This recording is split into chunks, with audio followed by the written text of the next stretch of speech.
one of the greatest things about being a student athlete is that you have a really great support network around you a lot of times. And if you can lean on that network, sometimes it's your parents, that's the thing that you're used to, but like it's coaches, and sometimes they're newer coaches for you because you've only just gotten there. Advisors and academic resources. The sooner you can say like, hey, I think I might have a problem here. I think I might need help with this thing. That's not a sign of weakness. And man, that is a hard lesson to learn, but it's so helpful because you're going to run into a tough situation in college, balancing it all. Just the tactics that worked in high school, it's really hard for that to continue when you're at the next level. That's it. The load shifts, right? Because you're adding things about living independently you didn't have before. The expectation level of your coaches change.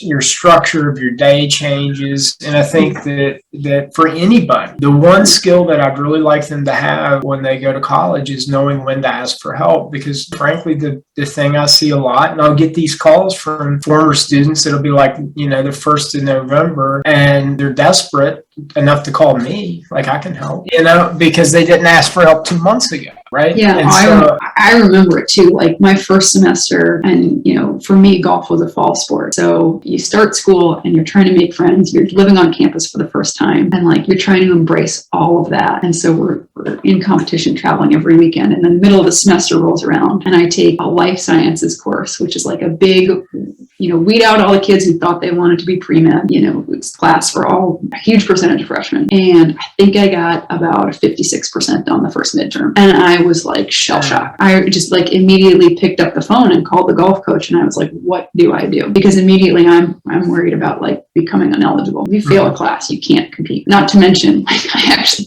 there's a whole lot of other stuff I you wanted to graduate. Yeah.